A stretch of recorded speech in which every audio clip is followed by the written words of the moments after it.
I'm a fan with a microphone, and I love what I do. Ladies and gentlemen, please welcome the greatest of all time! My job is to get the crowd so fired up for what's about to go down, but it's also to get that superstar fired. When you debuted, you crushed it. I can say that I didn't crush it alone. And the very first superstar you introduced. You start right at the top. Yeah, my first hit was, ladies and gentlemen, please welcome the American Nightmare, Cody Rhodes. It's never been about the ring announcer in my world. It's about the superstar. You were the first person to announce John Cena as the 17-time champion. Never seen 17!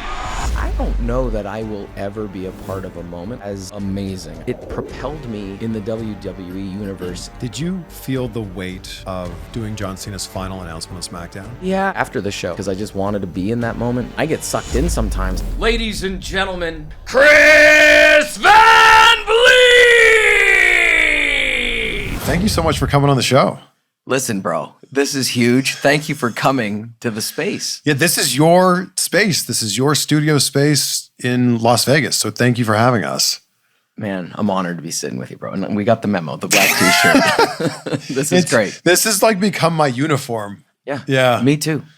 And I'm you wear sure a lot we'll of talk black. about it. I'm always in black, and I'm going to give him a shameless plug. It's a Calvin Klein 3-pack. Sometimes you can get lucky and get them at Costco. Like these are like the undershirts? That's it. Yeah, they look great. Yeah. Just two Ontario boys just hanging out. Canadians. Two Canadians. So you're from Sault Ste. Marie. I'm from Pickering. We're like, what would that be, like 7 hours away maybe? Yeah, too long of a drive. That's a long drive. I'll meet you in Toronto. Okay. 40 minutes for me, a long drive for you in Toronto. I'll fly in. You fly into Toronto. Yeah. But how amazing is it that two guys like us from Ontario, from Canada, are able to do what we're doing now? And like you're doing it in so many different spaces. Brother, I'm a kid in a candy store, humbled every day, gracious for every opportunity that's come my way. But I'm sure you would, say the same thing to yourself. You've worked hard to get where you are. Nobody gave you anything, especially because of where we're from. Sault Ste. Marie is 5 hours north of Detroit, Michigan, right on Lake Superior, and it's an incredible city. But just to be sitting here with you, a little surreal, right? Here we are having a conversation, and never in a million years would I ever have thought that I'd be on your show. So I'm incredibly grateful for this opportunity. I don't know if it was the same experience for you growing up, but like the idea of doing anything in the States was huge. Like we would drive into the States to like go shopping because there were like stores that didn't exist in Canada that we could get there, or restaurants there. And it was a 2-hour drive for us to go into like Niagara Falls, New York, or Buffalo. We went to Watertown a lot. So like that was a big thing for us. And like the idea for me of working in the US didn't even seem real. How was it for you? We grew up on a border town. So there's a Sault Ste. Marie, Michigan, and a Sault Ste. Marie, Ontario. So Michigan was a big part of my childhood. My mother is from Windsor, Ontario. So pretty much another border town? Yeah, another border town, Detroit, Windsor. So pretty much every summer was spent driving 75 south. You'd cross the border into Sault Ste. Marie, Michigan, take 75 south through Michigan into Windsor. Yeah. And so I was a big Detroit Red Wings fan and a big Sparky Anderson, Kirk Gibson, Detroit Tiger fan. And that's back in the 80s, right? Like late 70s through the 80s was my childhood. I'm aging myself, but Detroit was much different back then, and we'd go through the tunnel into Windsor. But yes, the answer is yes. Going into the United States as a kid growing up in Canada was always a big deal, and is something that we always looked forward to as kids. But I'm a U.S. citizen now, and I've been in the United States since '96 full time, and I love it. I love it. What's the biggest thing you miss about Canada? Just my family. Yeah. My family and friends are all still there. There are things that I love about Canada. There are things I don't so much love about Canada, but the weather's at the top of the list. Yeah, my father, 86 years old, wow. His birthday's in January. And so we've sort of adopted a new birthday month for my father. It starts with a J. It's just July, because I say, hey, Dad, I love you. I'm not coming home in January. You get off that plane and your nostrils freeze, and it's like a wall of death that welcomes you home. So, there are things that I love about it, but it's all about family for me. Yeah. I miss Swiss Chalet. Attaboy. Attaboy. For those listeners, that is a wonderful chicken restaurant. Rotisserie chicken restaurant with the greatest sauce ever. Little soapy, right? Like it's hard to describe the sauce. Soapy? Like it's got Soap that little, isn't delicious. No, but it's got a little. Oh, what was that? It's delicious. I will drink chalet sauce. Yes, I'm saying it's great, but it's got that little like. Ooh. The thing I love about Swiss Chalet as well is like after the meal, they bring you the little hot bowl with the lemon in it. You rinse your fingers.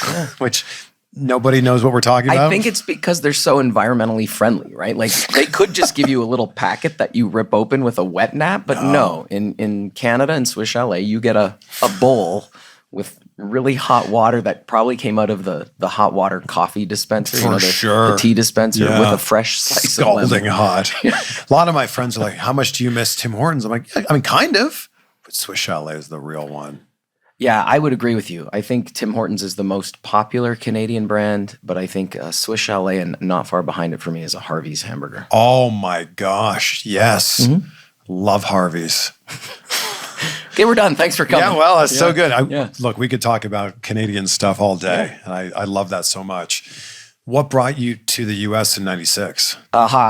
Chasing an acting career. So, like every other Canadian kid, I wanted to play hockey, and I made it as far as I could. And there's that tough choice: do I go over to Europe to play and continue to chase the dream, or do you get crazy and pick a different career to chase that's even more difficult and go into entertainment? And so I moved to New York City as a 19-year-old to chase a Broadway career.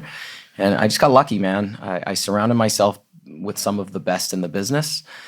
Goofy kid. I was a goaltender. I was a goalie in hockey. So I think all goalies are a little kooky to begin with. But that gave me the sort of the drive and I don't know what you call it, the balls to just go up to people and say, hey, can I learn from you? Mm. And I think that's something that, I still carry with me today. If we're not learning, we're dead. But yeah, I literally surrounded myself with the best of the best in the theater world in New York. Williamstown Theater Festival in Massachusetts, a highly respected festival. Went out there for a couple summers to just watch, and I'm watching stars on stage. And the Lion King came calling once, so I got to play Hakuna Matata. I was Timon in the Lion King, and that sort of changed the trajectory for me. And casting directors didn't need to be convinced that you could perform 8 shows a week on stage, night after night after night. And so that was it, and I got lucky. I just got lucky. You were Timon in the Lion King. Chris, are you nuts? You're talking about a lion. Lions eat guys like us. But he's so cute and all alone. Yeah, but he's going to get bigger.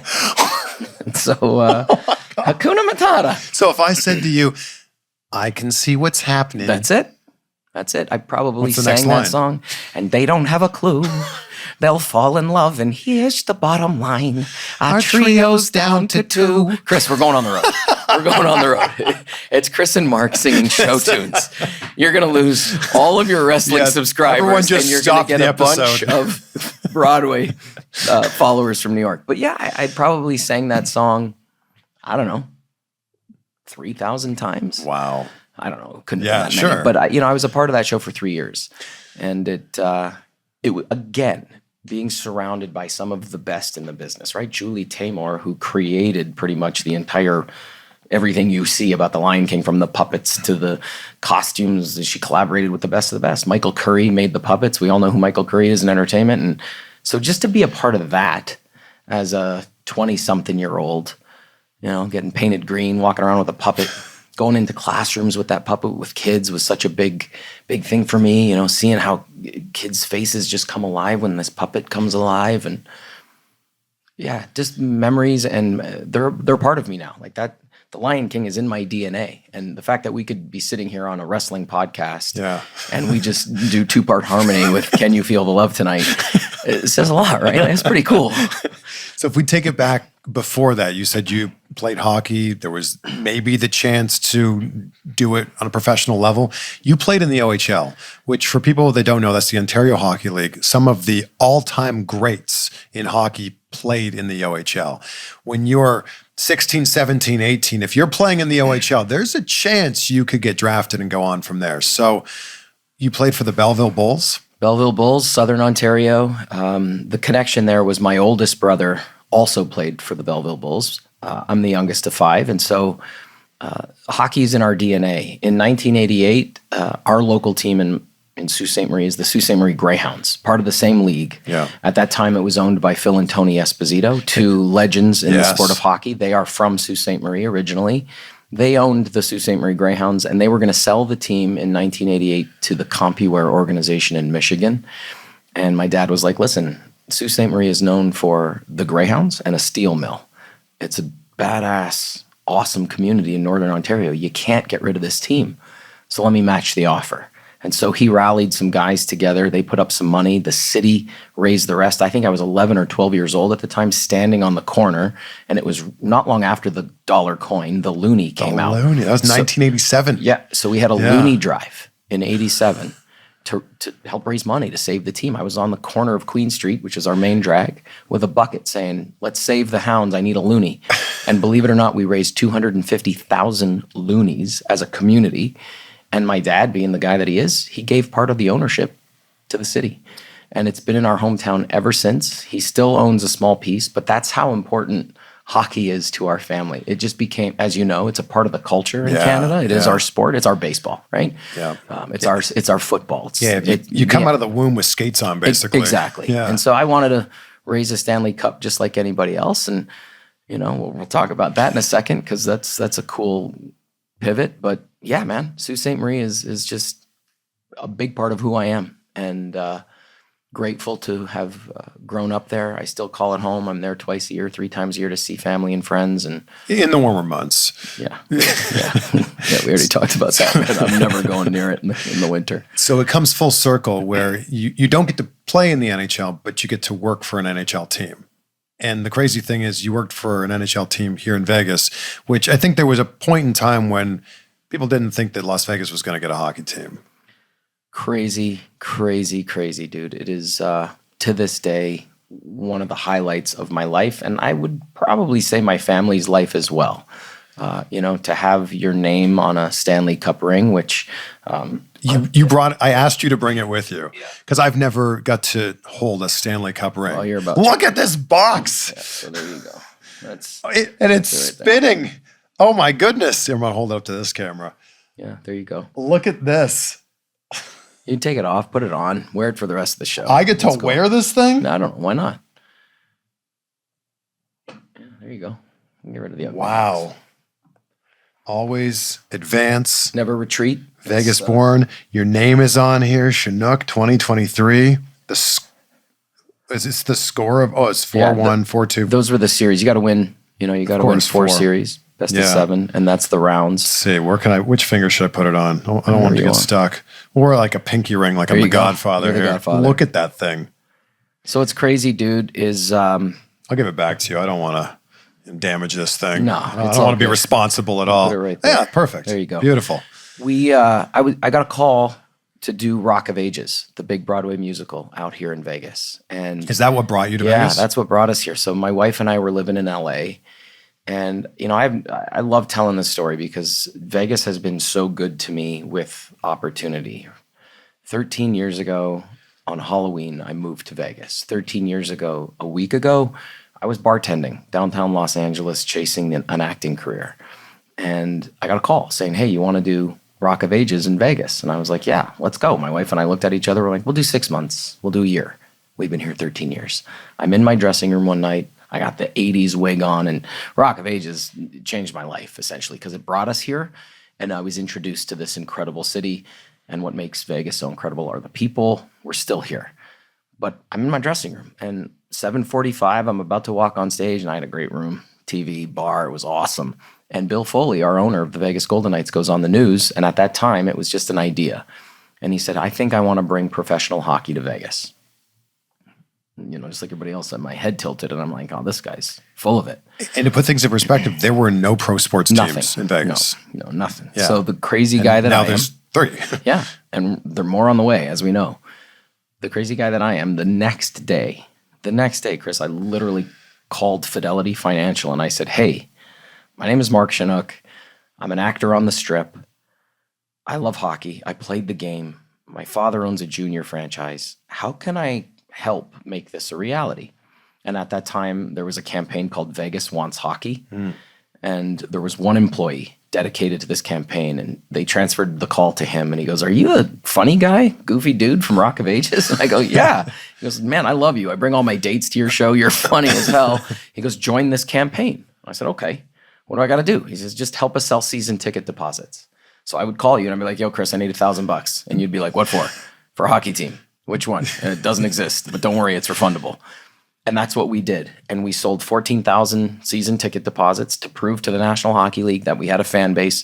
They were already building T-Mobile Arena, so it was a win-win-win-win-win-win-win. And they awarded them a franchise. And they were like, "Hey, come work in the front office." I'm like, no, I'm an actor. I'm an actor. Yeah. But this is how crazy small this world is, dude. They ended up hiring a vice president of entertainment. The first ever VP of entertainment for the Golden Knights, his name was Johnny Greco, and he worked for the WWE. And he called me out of the blue and he said, "Hey, everybody in the office is talking about you. You're on this Vegas Wants Hockey campaign. Come meet with us." I said, "Okay." And they offered me the job as the in-arena hype guy. And I was like, what does this even mean? I'm an actor. I love hockey. What does that mean? And they're like, handed me a microphone. And I just said, okay, I guess I'm a fan who loves hockey with a microphone. And that's how it started. That's how my introduction to working in professional sports started, was taking that job, excuse me, with the Golden Knights. And then that led to you being able to live that childhood dream of hoisting the Stanley Cup. Fast forward to the 6th season, we make the Stanley Cup finals for the second time. We made it in our first inaugural season, which is unheard of, but we made it into the 6th season, into the finals again, and it was a home run. We knew we were winning. I flew my dad out, 2 of my brothers, Game 5, Stanley Cup finals, and we win it all. It was over after like the first period because we ended up winning the game like 9-3. It wasn't even close in Game 5. So I'm on the ice doing interviews with the players, the ownership group, management, trainers, all the staff, and then families and wives and girlfriends and kids are on the ice. And my producer just says into my ear, "Hey man, you're wrapped." So I pop my earpiece and I'm just standing there with a microphone, just enjoying the moment. I can see my family up in the stands, and one of the trainers says, "Shunock, it's your turn." I said, "What are you talking about?" And he just hands me the cup. Wow. And I'm like, oh my God. And there it was over my head, this 33.5-pound holy grail of all things Canadian. For sure. For us, right, as kids. Yeah. And I got this thing over my head and I'm screaming. And it's a moment that I'll never forget. Immediately after we celebrate that night, you got to plan a parade. So it didn't really set in that we won because we got to go back to work, and we're planning a parade for 300,000 people to line the streets in Vegas. And it really, really didn't set in until about 3 weeks later after the parade. All the dust is settled. My wife is away on a gig. She's doing an acting gig. I don't even remember what it was. And just like everybody else, I look at my phone in the morning, and there was an email from the team staff-wide saying, "Please click the link and get fitted for a ring." And that's when I was like, there were some tears. I'm not going to lie. I'm not embarrassed to say it. I'm in bed by myself with a couple dogs. And I knew at that moment that I was getting a Stanley Cup ring with my family name on it. And the minute I got the ring, it was in a FedEx box to Sault Ste. Marie to my dad. What a great photo that is, too. Yeah, sick. Yeah. It's in my office, bro. As it should be. Yeah. How did working with the Golden Knights lead to doing what you were doing with Top Rank Boxing? That's an amazing question. Thank you for asking it. Todd DeBoeuf, president of Top Rank Boxing. Top Rank's based in Las Vegas. Season 1, it goes right back to season 1. 3 weeks into the season of season 1. This is now 9 years ago. I'm doing my thing in the stands with a microphone, acting goofy, getting the fans going crazy. And he literally said to his agent that represented Top Rank, "Hey, we should call this kid. He should probably come and work for us." So a few weeks later, I get a call from Kirsten Pauly at CAA Sports, who is Nick Khan's assistant, saying, "Hey, we represent ESPN and Top Rank Boxing. Would you be interested in coming to meet with us?"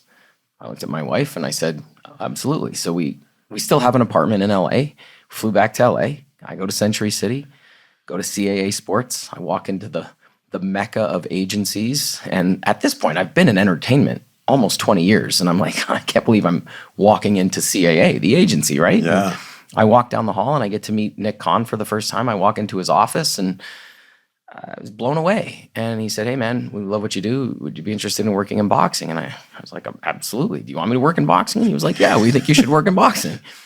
And so my career started, immediately with the Golden Knights, Top Rank ESPN. And I got to say, I loved working for Top Rank. It was an unbelievable experience. Some of the best people in the business working for that company. And they really held my hand. And I don't think I'd be where I am today if it wasn't for that incredible group of people who really brought me on and nurtured me and shoved with love, as we say in entertainment, to get me to where I am today. And, here we go. This episode is brought to you by Rocket Money. With prices going up on just about everything lately, dealing with money can be stressful, and trying to manage subscriptions, track spending, and cut costs, that can all feel overwhelming. But luckily, Rocket Money can relieve some of that stress and help you feel confident in the financial decisions that you make. Rocket Money is a personal finance app that helps you find and cancel your unwanted subscriptions, monitors your spending, and helps lower your bills so you can grow your savings. Rocket Money will even help to negotiate lower bills for you. How awesome is that? The app automatically scans your bills to find opportunities to save, and then they go to work for you to get you better deals. They'll even talk to customer service so you don't have to. Rocket Money's 5 million members have saved a total of $500 million in canceled subscriptions, with members saving up to $740 a year when they use all of the app's premium features. So cancel your unwanted subscriptions and reach your financial goals faster with Rocket Money. Go to rocketmoney.com/CVV today. That's rocketmoney.com/CVV. How did WWE come about? Well, we all know Nick Khan is the president of WWE, and they lost a ring announcer, and there was an opening, and I got a text message out of the blue from Triple H. And I looked down at my phone, and it was right around the time of the election in last year. Yeah. So I looked at it at first, and I don't even know if he knows this, but I looked at it at first, and I said, oh, this has got to be a solicitation text for a candidate, right? Because you didn't see, there was no name, it was just numbers. It was just numbers, right? And it started out, hey, it's Paul Levesque, Triple H with WWE. And so it was like, when you see that, they're not really texting you. That's a bot texting, right? Hey, it's Morgan Freeman. I want you to vote for me for the Screen Actors Guild or whatever, whatever. Sure, yeah. That's what I thought it was when I first glanced at it. And I looked down, I'm like, whatever, and look. But my phone, like many people have, is connected to my computer. And I was working on my computer, and I could see the text message also pop up on my screen. Yeah. And I read the first bit, and I was like, oh, no, this is actually him. This isn't somebody pretending to be Triple H. And I read the text, and it was like, hey, man, we're big fans of your work over here. You got time for a call? Yeah, hold my beer. Of course I've got time for a call. The greatest mind in wrestling of all time is texting me. And I'm like, wow. And that's how it started. We started a conversation, and the timing was perfect.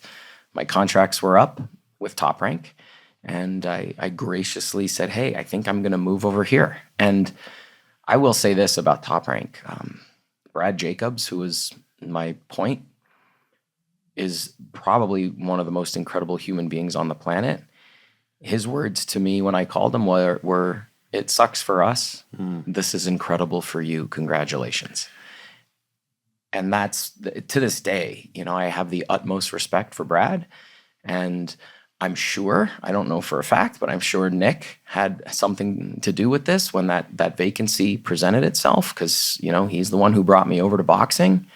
And I'm sure he had something to do with bringing me over to the WWE. And, Joe Tess is with the WWE, and he was the voice of Top Rank forever. So we have a wonderful relationship, and I can say that Joe has been remarkable in holding my hand, and same, everybody has been. So again, kid in the candy store, humble as hell, grateful for everything. Sometimes WWE fans can not be so kind. And when you debuted, I was like, oh my gosh, I wonder what they're going to say. You knocked it out of the park. And everybody was like, awesome. Man, he crushed it. Thank you for that. And it's so true. Triple H tweeted actually after your debut. There was the photo of you and Triple H, and he said, welcome to the team. Mark Shunock crushed it. I can say to that I didn't crush it alone, right? Like there's no way I'm crushing my debut in the WWE without people like Alicia Taylor and Lillian Garcia and Berkeley Ottoman and Christian Klein. And just so you guys know, Berkeley and Christian are the timekeepers. They're on the bell. You all know who Alicia and Lillian are. Mike, everybody from Lee Fitting, Lindsay, like these are people that literally ensured that I was okay. And a lot of companies are not like that. There was no rush to the launch of Mark Nash. There was absolutely no rush to that. And they just wanted to make sure that I was comfortable being me, because that's also was the directive. Like Triple H came up to me and he said, just be you, have fun. And that was it, and when they called and said, hey, how you feeling? You want to go? And I was like, yeah, I want to go. And my go was the O2 Arena in London at the end of March. So what an iconic place for Mark Nash to walk out of a tunnel. And the very first superstar that you introduced. You start right at the top. Let's go. Cody Rhodes. Yeah, my first hit was, ladies and gentlemen, please welcome the American Nightmare, Cody Rhodes. And I'll never forget it. Amazing. Can you curse on this show? I was scared. Say whatever you want. I was scared shitless. I was scared shitless. And, it was just, I had been to the O2 with other events, but not with the WWE Universe. And after that show was over, man, the fans were awesome. And if I could have, I would have hugged everybody. That's how much of a high I was on, because they were so gracious and they all wanted to know who the hell I was. And that's just wrestling. Yeah. That's just the WWE Universe, man. They want to know. And I'm happy to let them know. So having this opportunity, this is so cool, dude. Thank you. Of course. And my pleasure having you on here. Do we call you Mark Shunock or do we call you Mark Nash? Nash. This is a wrestling podcast, the greatest wrestling podcast, I might add. And it's very Nash. Kind. No, dude, listen, come on. So how'd you get to Nash? Listen, the name game in wrestling, as we all, and let me preface too, I'm a fan, right? Just like when I got my gig with the Golden Knights, I was a massive fan of hockey. Yeah. So where does your fandom for wrestling date back to? Listen, I'm 48 years old, right? So my wrestling fan was Hogan and King Kong Bundy and Snuka and all of our Canadian icons, right? So I was a fan. So to see that text message, like even right now, dude, like I see. Yeah, even getting right goosebumps. Now, yeah. Like when you look down at your phone and you're getting a text message from the GOAT at WWE and Triple H is like, hey man. I'm like, what? Yeah, hey man, we're a fan of your work. Yeah, what? So again, you get nervous, right? And you start like overthinking, analyzing things. That's just who I am. I'm over prepared in all walks of my life. I'm OCD. I got my hand in a lot of pots, as you know, and I'm prepared. And so I just started overanalyzing and overthinking. And again, going back to what I said with them letting me just sort of find my way before they launched me into the world was amazing. And so to answer the question about the name, there's a process there. And it's awesome, right? Like that's a big part of wrestling is finding out who this person is now and where this name is or how they're finding that name. And so it didn't come overnight. And there was a lot of conversation about it back and forth with options. And Nash was, believe it or not, something that I came up with. It's my mother's maiden name and my father's last name squished together. So my father's last name is Shunock, as everybody knows, S-H-U-N-O-C-K. My mother's maiden name is Nasser, N-A-S-S-R. So I took N-A-S-H and put it together. And I just threw it in an email. It wasn't like anything, like I didn't even need an explanation. I just said, hey, what do you guys think about Mark Nash? It's my mom's name and my dad's name squished together. And they're like, awesome. It's a great story. And I was like, wow. Yeah. And so again, as much as it's not my real name, it is. And so when I walk out, I am so proud of Mark Nash on that screen because you're allowing me now to tell the WWE Universe that that's my mom and my dad on that screen with me. And I'm just like yourself and probably all of your listeners. We all have families. We all have mothers and fathers. And I love mine just like everybody else. And they're with me every Friday night. You've had some big shoes to fill. Like when you think of all the legends that have come before you and the incredible voices, Howard Finkel and Lillian Garcia, Justin Roberts, Mike Rome, Samantha Irvin, Alicia Taylor doing her thing now, Greg Hamilton, those are a lot of huge names. They all had their own style. How do you, pay tribute to the people that have come before you, but put your own spin on it as well? My thing in the ring, and I guess I was fortunate because I didn't just step into ring announcing with the WWE. I was fortunate enough to work in boxing, professional boxing, for 7 years on ESPN with, in my opinion, one of the greatest boxing promotional companies that will ever be. So, I found my voice in boxing, and it's never been about the ring announcer in my world. And that started in boxing. And, you asked about the black T-shirt, right? Like, yeah, you're always wearing black. Always wearing black. And it's for a reason, because it's not about me. It's about the fighter or the superstar. And so... You don't want to take the attention away from them? Never. That's their moment. So you're saying you don't want people looking at you when they should be looking at the stars in the ring? Absolutely. Yeah, absolutely. You can look at me a little bit. I'm not going to hate that. But that moment is not about me. Well-dressed man? The moment is about them. The moment there, and my job is to get the crowd so fired up for what's about to go down. But we also have to remember, it's also to get that superstar fired up. They're about to throw down. And when I look back at my boxing days, a boxing ring introduction is a lot longer and more elaborate than what we do in the WWE. So I had a little bit more arc and build with the fighter, where I can really talk about the color of their shorts and where they're from and their record and maybe what they're doing, and let's go. And it had this progression. In wrestling, you got to come at it. You got to come and bring the stank right away. Name, weight, hometown. If you're lucky. That's it. Sometimes it's just like, that's who it is. Let's go. Yeah. But for me, it's about making sure that if you're standing in that corner waiting to go rip that guy's head off, I do whatever I can to pump you up as much as I want to pump the crowd up. Yeah. So sometimes I think as fans, we forget that some of these moments, as much as they are for the audience and the fan, there's somebody that's getting ready to go to battle. And I want to make sure I'm doing that man or woman justice in my delivery and in my ring introduction. So, listen, I'm still learning the WWE ways, and I will probably learn the WWE ways for the rest of my life. But it's never been about me in that moment, and that's why I joke I'm the Johnny Cash of ring announcing, because I wear black. All black. So would that be the biggest difference between boxing, ring announcing, and WWE? Is that like you're telling much more of a story in boxing, right? Yeah. Whereas in WWE, it's you got to get this out pretty quick. And also, too, there are so many other elements in WWE that are instantly recognizable, right? Yeah. So the minute the song drops, we know who's coming. Sure. Right? So I don't need to, I can lay out. Right? But also, like, you're a little bit of a narrator in WWE.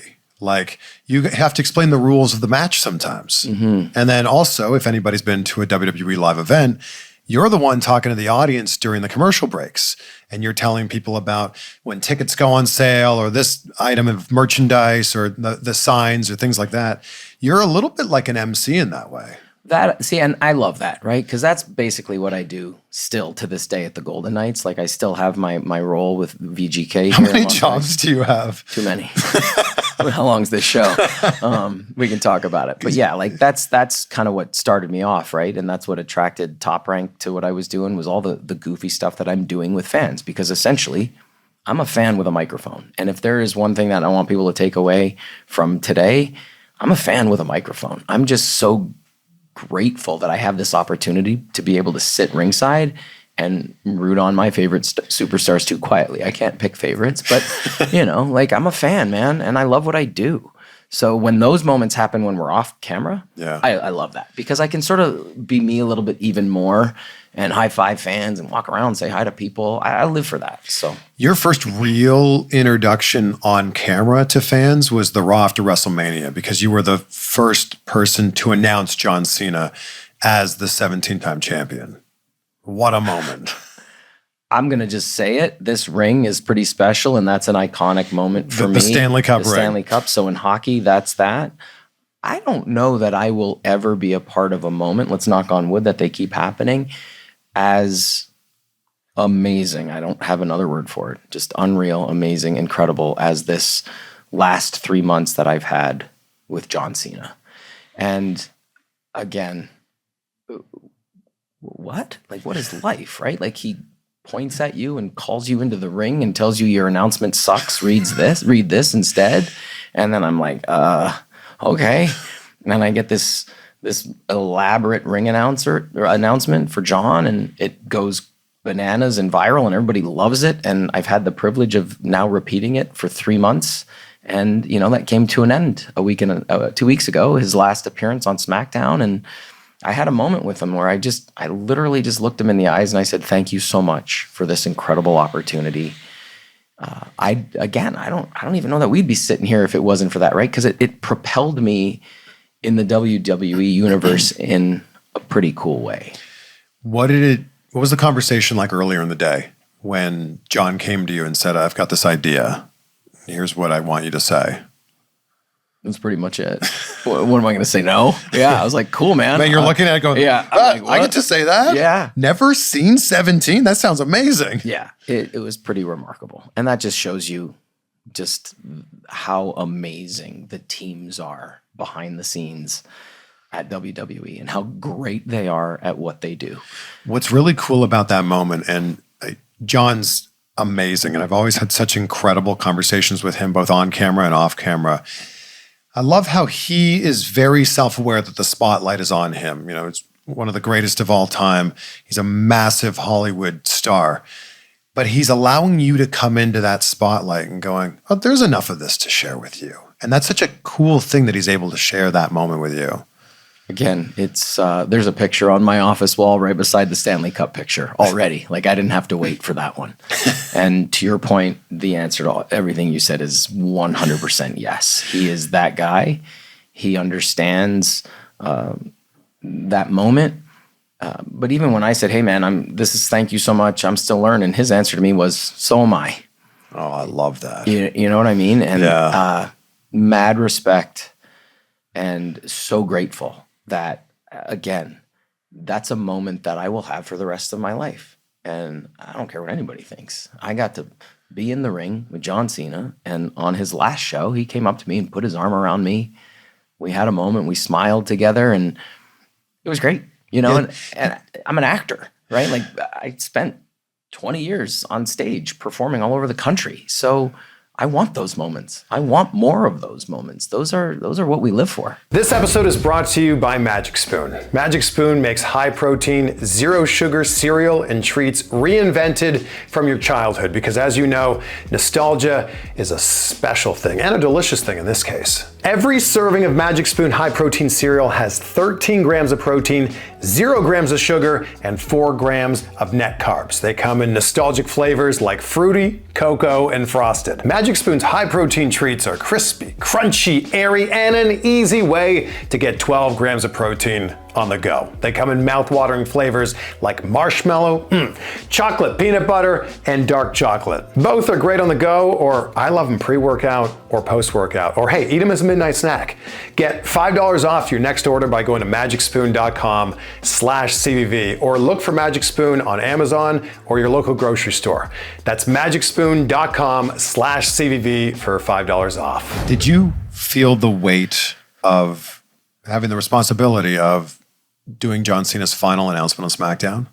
Yeah, I think after the show, I didn't realize, in the moment, because I just wanted to be in that moment with everybody.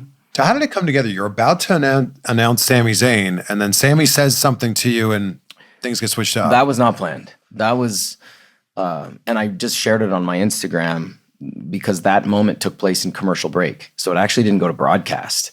And that was not planned. Oh, sorry, you were going to announce Cena, obviously, he's the challenger. He's the challenger. Yeah. So, I just prepared as I would normally prepare. It's a United States Championship match. We call them old school introductions. The ring announcer gets into the ring and you introduce the challenger and then the champion. Yeah. So I'm prepared. I'm ready to go. And I'm excited, right? Like I get to do this incredible ring announce for Mr. Cena one last time. And Sami, being the good Canadian kind man that he is, in the middle of the start, I'm like, introducing first the challenger. He comes up, scares the shit out of me. He puts his hand on me. I'm like, what is going on? And you can see it in my face. I'm like, what is happening? And he's explaining it to me in true Sami Zayn fashion in 15 sentences. Like, he just kept talking. I was like, okay, I got it. You want, oh, fine, I'll introduce you first. And so, I made it up on the spot. I was like, I apologize. The champion, out of respect for the challenger, would like to be introduced first. And what a gracious thing for Sami to do. And that speaks volumes about who he is. And the crowd started booing like it was a heel move. Get it. No. They didn't get it. They thought it was like a heel move. Yeah. But when you go back and watch it, you see Sami, he actually gets on the ropes, he claps, he almost bows down in that moment. So it was just a classy move. And I knew what he was doing, so I just rolled with it. I introduced the champ. And John knew too, like he acknowledged it. You see Johnny puts his hands together and gives Sami a nod. And then when I got to John, I think it was just kind of like everything it was like a baseball moment, right? Where the pitcher just tunes out everything. I was done with Sami, and I turned and I saw John, and he had that little Cena smirk on his face. And I said, here we go. And I said, ladies and gentlemen, please welcome the greatest of all time. And by the time I got to that first phrase, he was right beside me with his hand around my shoulder, big smile on his face. And you can see him actually chuckle a little bit because he's hearing it, and he chuckles a little bit, and then he goes into his bit. And it was legendary. Like, I'm just, again, goosebumps. Yeah, how cool is that you get to be a small part in that moment? Very cool. You can't explain it, man. There are moments in life that just happen, and we have to find time as human beings to take a step back, take a deep breath, and acknowledge what happened. And that's one of those moments for me. And I've been noticing that John Cena's been doing that a lot, especially in the back half of this farewell tour. Like, he had that one moment where he at SummerSlam, he took a picture and was like, it's there. It's in the hard drive. Yeah, and I love that he's like taking that mental image of like looking around a little bit, taking it all in. Okay, I'm not going to have this much longer. I've only got a handful of dates left. It's so cool to see that. Yeah. So what's the process look like if you're announcing someone in WWE for the first time and you have a conversation with them? What does that look like? It goes back to what I was saying before. Just making sure they understand my understanding of my position, and I've been very candid with the superstars, walking around going, hey, just so you know, is that good? Like, I'll ask for feedback. You want you want some different stank? Because it's about you in this moment. I want to make sure that you're getting what you want, right? And it's been very, very refreshing because a lot of them have just been like so welcoming and appreciative, and they like what I'm doing. They like my voice. They like my passion behind the mic, and so that's been wonderful. Do you have them all memorized? I noticed you had cue cards at one point in time. Yeah, which is unheard of. Well, that's a boxing thing, right? Yeah. And I'm glad you brought that up because I got, like you mentioned, some fans are not so friendly. It's a safety blanket for me, and has been. A lot of ring announcers will write things out, and they'll have an actual big binder book. Have you seen Bruce Buffer's ring cards?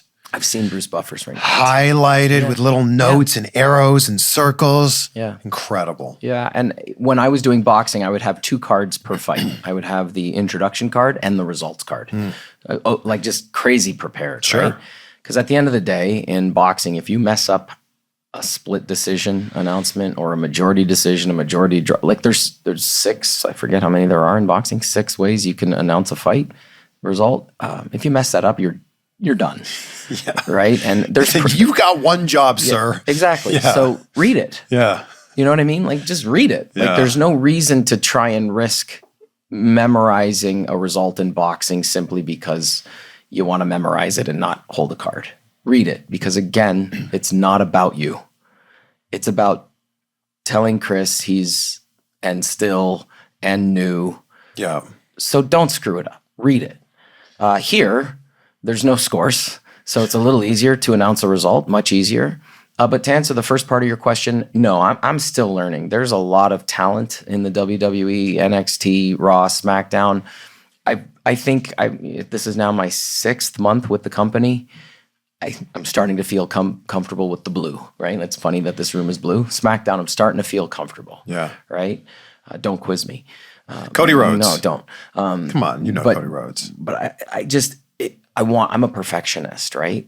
And I want to be perfect for you. I don't want to be perfect for me. But what are Cody Rhodes' stats? Settle down. You're making me nervous.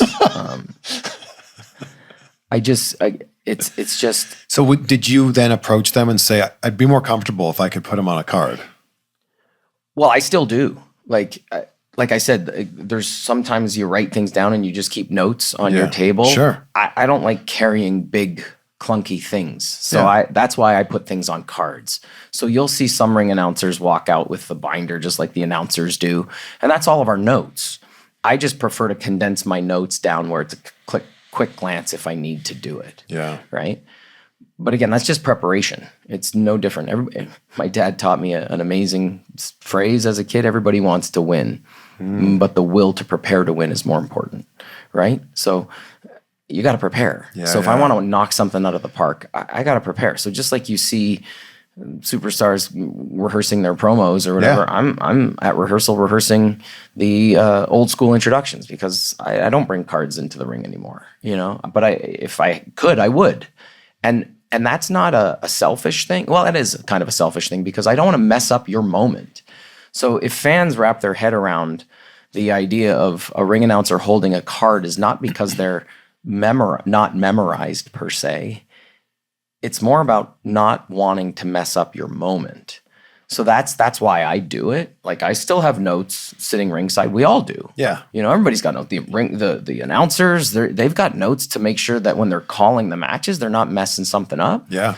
I don't want to mess it up. Yeah. That's plain and simple. So, I want people to understand that if you see me holding something, it's not because I'm not prepared. It's because I don't want to screw up your moment. Who have you not announced yet that you can't wait for the opportunity? Pretty much the entire Raw lineup. That's true, yeah. Yeah. And then a lot of legends, too. Yes, yeah. Like I just said Brock's name for the first time last week. Yeah. Yeah. Like you'll have a moment at some point in time when you're saying, The Undertaker. Bro. Like how cool is that? Bro. I think I got to introduce Triple H at one of our events, I think. Have you had a moment yet where there's been a legitimate surprise? Because I've had quite a few ring announcers on the show, and they're like, someone's music will hit, and then you'll get something in your ear where they're like, "Okay, go," and you're like, "Yeah, oh my goodness, ladies and gentlemen, please welcome The Undertaker." Yeah, there have been a few of those moments, but for me, it's been more about pivoting in the show, like something just goes left and we didn't know that was coming. So being prepared for a decision that you didn't think was going to be a decision. Like I think somebody got counted out a few weeks ago and I didn't know there was going to be a count out. So I'm like, oh, they're counted out. So you have to give a count out decision. Things like that. But again, I'm surrounded by the best of the best in their roles, right? Berkeley Ottoman, who's a timekeeper, Christian Klein, who's a timekeeper. We're Velcro when a show is on. So I'm sitting beside them and they're on comms, they're communicating. I'm not. Yeah. I'm sitting there enjoying the moment. And I get sucked in sometimes. I get distracted because I'm so into the match. Do you want to know the result? No, why would I? I want to live in that moment with the fans, right? I want, and then hopefully that my read for the result sounds even more authentic because holy shit, he won. Yeah. I don't want to know the results. So at this point in WWE, you haven't announced at WrestleMania yet. That's got to be one of the goals. I haven't even thought about it. Well, now we're thinking about it. And it's right here in Vegas. Yeah, it's my home, right? Of course, I would love to be a part of it. But I can tell you this. When we did Smackdown inside T-Mobile Arena last year before Mania, that was pretty damn special for me, because a lot of the people who were at Smackdown that night are also Vegas Golden Knights fans. And Joe Tess did my intro for my walk, and he really tipped the cap, and that just shows you how classy Joe is. He introduced me as Vegas's very own, and I got a nice little appreciation applause for that walk that day. It was nice, and I even acknowledged it off camera before we went to broadcast. I said, "It's so great to be home, but it's so great to be home with the WWE," and that was a moment that I'll never forget. And then also, to have to cover for Alicia on the Monday after. You got SmackDown and Raw. And Raw, yeah, sorry. During Mania weekend. During Mania week, yeah. Incredible. So I bookended in my barn, because that's where I spend 40 home games a year with the Golden Knights. So I'm wondering if you could. I prepared something. I would love for you to give an intro for me. And not just a WWE intro. Just a Mark intro. I wrote down some stats. Oh, okay. I came prepared here. So this is going to be more of like a boxing style intro. Sure. Would you do me the honor? Let's go. Oh my goodness. What do we got? Let me move the microphone back a little bit. Okay. Oh, you got your hometown in there. That's good. If I stand up, will I still be in the shot? No. Okay. Stand maybe right there. No, I'll just get hyped up sitting down here. You got your weight. You got some stats. Might not be my actual weight, but there is a weight there. Okay, here we go. All right. Can I change the order a little bit? You can change whatever you want. You're the pro. I would put where you're from last. I love it. Yeah, the city is sort of my way of letting the world know, because usually some towns will have a nickname, right? Like Brick City, Newark, New Jersey, and I'll put that last. Before I say your name. All right. But you gotta give it to me. All right, here we go. I'm gonna back up so I don't blow out the engineer's ears. Here we go. Ladies and gentlemen, with more than 3 billion views on YouTube, he is a 4-time Emmy Award winner, weighing in at 202 pounds. He is the reigning, defending, undisputed podcast champion of the world from Pickering, Ontario, Canada, Chris Van Vliet! Wow. Feel like I could fight a bear. Oh my goodness, bro. You guys okay back there in the studio? All right. Thank you so much. Wow. Yeah, I get you're gonna get a bill now for. We're gonna play that at the start of almost every episode. I'll give you your loony every time we do that. That's what I was thinking. I was like, so what's my commission on this one? That works out to 88 cents American. That's so good. Bro. It's much less than 88 cents. Yeah, it's probably, it's 70, I think. The right? dollar 30? is very not strong right now. Thank you. Incredible. That's a great idea. Thank you for throwing that out. Oh, no, thank you. This podcast is brought to you in part by Stash. What if you could start investing without ever picking a single stock? With Stash, the experts handle the hard part for you. Stash isn't just another investing app, it's a registered investment advisor that combines automated investing with expert guidance, so you don't have to worry about figuring it out on your own. You can choose from personalized investments or let Stash's award-winning smart portfolio do the work for you. With Stash, investing doesn't feel like gambling. It's simple, smart, and stress-free, so your money can finally start working as hard as you do. Get access to world-class financial advice with personalized guidance for just $3 monthly subscription. Stash has already helped millions of Americans reach their financial goals. Don't let your money sit around. Put it to work with Stash. Go to get.stash.com/insight to see how you can receive $25 towards your first stock purchase and to view important disclosures. That's get.stash.com/insight. Paid non-client endorsement. Not representative of all clients and not a guarantee. Investment advisory services offered by Stash Investments LLC, an SEC registered investment advisor. Investing involves risk. Offer is subject to terms and conditions. So we talked about it earlier. You have many jobs. The Golden Knights, WWE, where we're sitting here right now with the space. Talk to me about what you're doing here. What even is this? Yeah, so the space is a 9,000 square foot community center, 1 block off the Strip. So we're in the podcast studio at the space right now. But the space is home to a ton of programs to serve the community. When we got the show, again, what's that Tim McGraw song, Humble and Kind, right? Like, Love that song. Leave it better than the way you found it. That's really my wife and I's mission when we got this opportunity. I said this earlier, 13 years ago. I moved here 13 years ago. 1 week ago, I was a bartender. So I'm very grateful for everything that I've had the privilege to be a part of. And we thought it was very important when we got to Vegas to start giving back. And we started a program called Monday's Dark. And the name Monday's Dark comes from the fact that Broadway is traditionally dark on Monday. We didn't perform. So when I was doing Rock of Ages, it was Tuesday, Wednesday, Thursday, Friday, twice on Saturday, twice on Sunday. Monday was my only day off.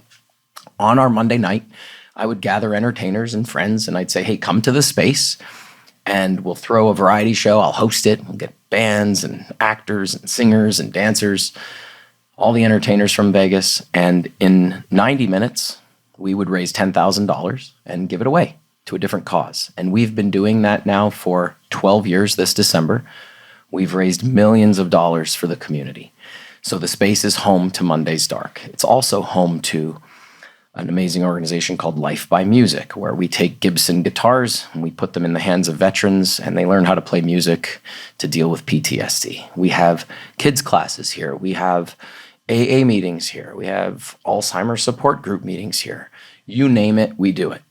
But front-facing the space is a venue. We have concerts and bands playing here all the time, comedy shows, private birthday parties, small wedding receptions, bat mitzvahs, you name it. So it's a venue.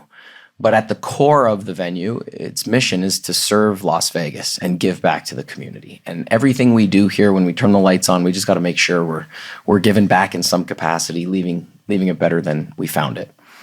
And we're now embarking on the craziest project ever. We have this opportunity with Las Vegas. We acquired 2 acres of land, just under 2 acres, just down the street from here on the corner of Polaris and Harmon. And we're going to build a new space, and it's $50 million. And it will be the home to all things mental health and wellness for anybody who works in entertainment, hospitality, first responders, veterans, our public educators, public education students, and our construction workers. So basically, the men and women who serve in Las Vegas will now have a place, a block off the strip, to go and get help. And there will be 7 nonprofits in the building providing those services, because I'm not going to sit here and sit with you. Hey, Chris, I know how to fix mental health and fix our education system. I don't know anything about that, but I know how to champion causes and help people. And that's very important to me. And I think I would be amiss if I didn't use the platforms that I've been given with the Golden Knights and boxing, but now the WWE. So being able to sit here with you and you ask me that question, again, goosebumps, because it allows the universe to look behind the camera a little bit and know that this is who Mark Nash is. This is what I do. This is what I care about. And hopefully that resonates with people, because mental health is a big deal in our world right now. People have to get help. People have to have access to help, right? I think that's a big problem, is we like to put the excuse on other things. And in my opinion, and what the city of Las Vegas and Clark County believes, is access is the problem. And sometimes we take for granted, because of the positions we're in, that we have access to things that some people don't. And I want to build a facility, a community center that actually serves the community. Go figure, right? Yeah. So the county gave me a plot of land, a block off the strip, right behind the Aria and the Cosmopolitan. Like, that's bananas. In a city like Las Vegas that's growing the way it is, they see the work we're doing. They understand the need and the support that we have to provide the men and women who serve. And we're going to make it happen. So I started a big fundraiser. We want to put shovels in the ground in late 2026. We want to be open by 2028. But our whole model and sort of mantra is that we get 50 million visitors a year to Vegas, and we do an incredible job at serving them. When they go home, who serves those who serve? That's the mission of the space, creating a wonderful place where people can get help.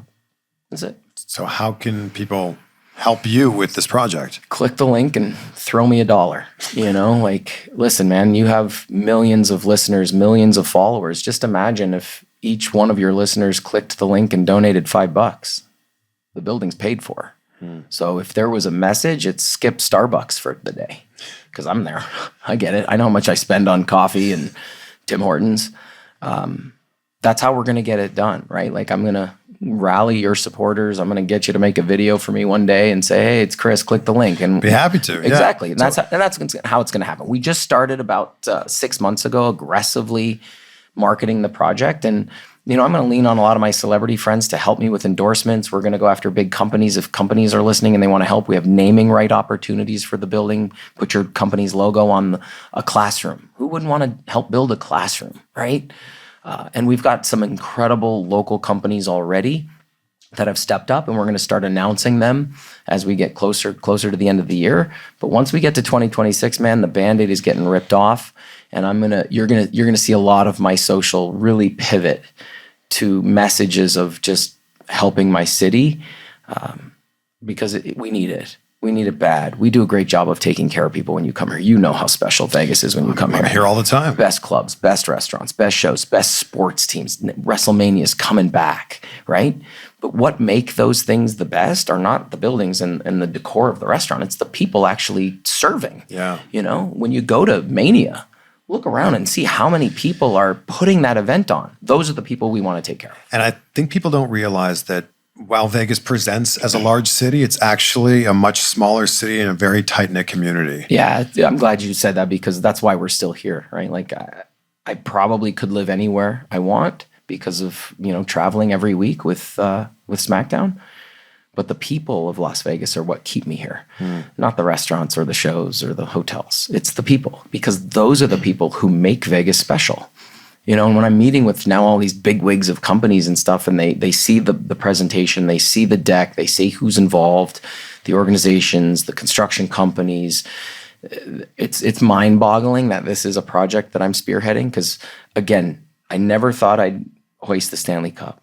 I never thought I'd introduce the greatest of all time, the Never Seen 17. And I certainly never thought that this kid from Sault Ste. Marie would be spearheading a $50 million mental health facility. So what's the website for people that are just listening right now? Yeah, thespacelv.com. Okay. And we'll make sure you get the links and everything. Of course, it'll be down there in the please. show notes for anybody listening. It'll be in the description Thank for people you so on YouTube. much, dude.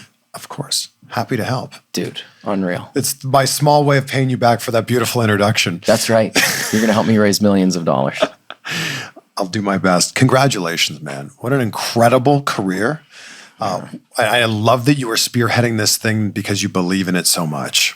I just know that, and I'm sure you can relate, you're an entertainer, you're a host, you're a producer, you're creative. You have days where you're like, ooh, right? And when you have those days, what do you do? And I just want to make sure that when people have those days, and I know all your listeners have those days too, that it's okay to not be okay, and you have a place to go and get help or make a phone call. That's all I care about. I really just want people to know it's okay to not be okay, and people have your back. You just gotta know we're here for you. I feel like you're about to get a whole bunch of DMs. Listen, with people knowing you've got their back. Listen, man. If maybe you can help me start one of those like Cameo channels, and I'll do ring announcements for everybody, and we'll give all the money to charity. Do you realize what you've just said? I'll do it. If it's for a cause, bro, and you help me champion that, I'll do ring announcements 24/7. Look, Andrew back there behind the walls, like, no, you won't. No, I will, dude. You're putting this out into the world. Listen, you'll do ring announcements for anybody on Cameo for charity. Or maybe we'll skip Cameo because I don't know what their fees are. Yeah, just directly. You could just do it. Oh, my goodness. You can help me set up the platform. And let's challenge all of your listeners to spend, what's a fair price? I don't even know what people pay for that shit. $30, $40 American? Sure. Let's call it 50. Make it nice and round. I like it. Maybe 100. It's for charity. It's a write-off too. Because if you live in the United States and you make a donation to the cause, it's a nonprofit, so you take it off your taxes. So it's a donation to a Who cause. wouldn't pay $100 to have the Smackdown ring announcer say their name and all those other wonderful things you said about me, which were all true, by the way. 202? You weigh 202? You know, most of the things were true. You're good, bro. But you're I'm trying to keep up with you. bullshit. I just didn't want my I didn't want my weight coming from a WWE ring announcer to start with a 1. Okay? Well, that's all right. My legit weight is 185 pounds. Solid, right? Yeah, that's really good. Good. I feel good. That's really good. But I didn't want you to be like weighing in at 185 pounds because how am I going to wrestle Cody Rhodes or Brock Lesnar? You're not. That's not who you are. No, it is in this moment. I'm not wrestling. When Cody you were Rhodes saying my name, I was in the ring. I'm standing across from Roman Reigns. I don't weigh 185 pounds. No, you're 202. 202 is nice, bro. Solid. Yeah. Isn't that New York City's area code? It's a good number. No, 212. Yeah. 212. That could be 212. 212 is nice. It's got a good ring to it. Maybe we should have done 212. Off air, we'll do another one.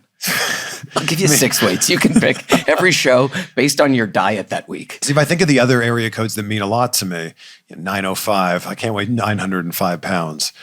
416, I can't weigh 416 pounds. I'm 705. That's the same That's a ring. lot of weight. That's a lot. That's a show on Discovery. 519, I went to Wilfrid Laurier University. I can't be 509. I'm not the big show. No. Yeah. What's been your favorite person to announce? Is it having the honor of saying John Cena? Yeah, I think right now for where I am, it's John Cena. The women are all fantastic. Chelsea being a fellow Canadian, she's been wild. Have you tried to put your spin on Chelsea Green? Oh, listen. Chelsea Green. I'm going to just throw it out there for the world to know. That is never coming out of my mouth because also, too, Chelsea is badass and she deserves to be introduced as a badass. So I think that fans will start to resonate with the badass announcement of Chelsea. Michin, this girl's just, she's awesome. She's awesome. And then, The Miz. Miz has been wild. Mello. They're all great, man. Like, have you had the honor of saying Roman Reigns? No. Not yet. Not yet. But I gotta just, if there's anything that I want to tell the listeners, man, these people are all incredible and they're human beings, right? So sometimes we forget as fans, because again, just not to beat a dead horse, I'm a fan with a microphone. We sometimes forget that they're human beings, and having the privilege to sit and have a meal with them every now and then and just talk, it's been awesome. And they have all been so incredibly supportive of me coming into the fold. And I just, again, kid in a candy store, man, a fan with a microphone. What a perfect way to end this. And I love seeing a good Canadian boy doing good things in the world. Way to go, Bod. Hey, hoser. Hey, good stuff, Bod. I end every interview talking about gratitude because it's such a big part of my life. What are 3 things in your life, Mark, that you're grateful for as we sit here right now? Mom and dad, first and foremost, for the way that they What are their names? George and Kathy. What great mom and dad names. Yeah, 86 and 84. Wow. They raised 5. 86 and 84 are your parents. My oldest brother is in his early 60s. So most of my friends, my oldest brother is the age of their parents. He's a grandfather. I have incredible nieces and nephews who are now parents in their own right. Wow. I am incredibly grateful for family because I am nothing without them, especially someone who wanted to be a hockey player and chase that career, and then somebody who went into entertainment, which is incredibly difficult. I would not be anywhere without the support of my brothers and sisters, my nieces and nephews, and my mother and father. Plain and simple. So that's one, family. And I think most listeners would be like, yeah, me too. My wife, absolutely. She's my best friend, my lover. And I like saying my lover because that's very important to me. She loves me and I love her. And when I say 13.1 and I was a bartender, she knew me when I was at the lowest of lows and at the highest of highs. And when somebody knows you at that level, there aren't many friends like that, right? And I'm nothing without her. Just absolutely nothing without her. And then the third thing is health. You know, I'm a scroller on Instagram just like everybody else, and most of my feed now is health-based things. I'm 48 years old, and that's just weird for me to say. You know, I still feel like I'm 19. I still feel like... You look great. Thank you. You do too. We could be brothers if we walk the street, man. That's true. Look at it. Yeah. Hey. So I'm trying to stay as healthy as possible. I'm trying to watch what I eat because, you know, I just feel like sometimes our food sucks and there's too much shit in it. And so I look at labels now. I never really used to do that. And yeah, I'm the same. I try not to drink much anymore. I've never smoked. I don't eat fast food. So I've got a great trainer, John Bazzara, giving him a shout out. Keeps me going. And so I don't want to go anywhere. You know, I think as you get older, you start to fear a little bit of like getting sick and things. I think in today's day and age, it's all over the place. So I try to just, those are the three. Yeah. But I just, you know, stay kind and be nice to people and leave it better than the way you found it. Yeah. Well, congrats again on everything. Dude, I don't say that to me. I'm saying congrats to you because, listen, you're incredible. And the fact that you've allowed me this opportunity means more to me than you'll ever know. Well, I love the opportunity to get to know you better and for fans to get to know you as well. Yeah, thank you. So thank you for that. Appreciate you. Awesome.